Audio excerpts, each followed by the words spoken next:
नई शादी होती है, हनीमून का सपना चल रहा है, नॉर्थ ईस्ट के खूबसूरत पहाड़, वाटरफॉल्स, ग्रीनरी, रोमांस। लेकिन 10 दिन बाद यही हनीमून मर्डर मिस्ट्री बन जाए तो ये कोई फिल्म नहीं है, बल्कि हाल ही में हुई रियल लाइफ की सबसे शॉकिंग लव क्राइम कहानी है। तो इसी के साथ 2025 मेघालय के चेरापूंजी में तेज बारिश हो रही थी, लेकिन बारिश से भी ज्यादा तेज थी मेघालय पुलिस की एक मिसिंग कपल की इन्वेस्टिगेशन, जिनका नाम था राजा और सोनम रघुवंशी। दोनों न्यूली मैरिड थे और हनीमून पे निकले थे, लेकिन अब राजा की लाश एक खाई में मिल चुकी थी और सोनम गायब थी। ये कहानी शुरू होती है 1 अक्टूबर 2024 से।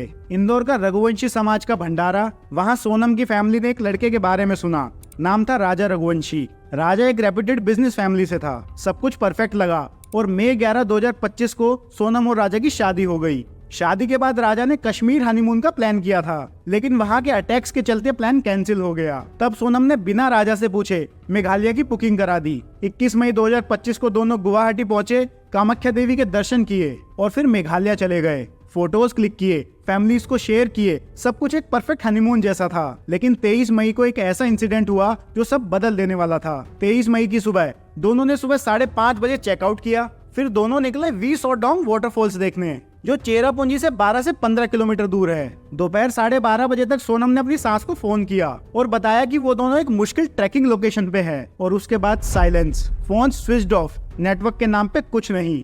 लेकिन जब 24 मई तक कोई खबर नहीं आई, राजा की फैमिली परेशान हो गई। राजा के फैमिली ने उनकी एक फोटो देखी जिसमें स्कूटी का नंबर था। कॉल लगाया तो पता चला वो स्कूटी उन्होंने रेंट पे ली थी, लेकिन अब तक रिटर्न नहीं की। तब इंदौर पुलिस ने मिसिंग कंप्लेंट फाइल की। टूर गाइड से पूछताछ के बाद पता चला सोनम और राजा को लास्ट टाइम देखा गया था किसी सुनसान ट्रैक पे 3 अननोन आदमियों के साथ। सर्च ऑपरेशन के दौरान एक खाई में पुलिस को राजा की सड़ी हुई लाश मिली, जिसके हाथ पे राजा नाम का टैटू था। मर्डर कंफर्म हो गया और लाश के पास एक कुल्हाड़ी भी मिली। पोस्टमार्टम रिपोर्ट ने दिखाया राजा के सर पे गुस्से से वार किया गया था। ये कोई एक्सीडेंट नहीं था, ये मर्डर था। पुलिस ने सोनम के कॉल रिकॉर्ड्स निकाले तो सामने आया एक शॉकिंग नाम, राज कुशवाहा, जो सोनम के पापा के बिजनेस में काम करता था। दोनों रेगुलर कांटेक्ट में थे, हनीमून के दौरान भी। तब पुलिस ने एक थ्योरी बनाई, सोनम ने राज के साथ मिलकर राजा का मर्डर प्लान किया था। सोनम और राजा के साथ लाश देखे गए 3 आदमी कोई आम टूरिस्ट नहीं थे, वो थे कॉन्ट्रैक्ट किलर्स। मर्डर के बाद सब अलग अलग सिटीज में भाग गए,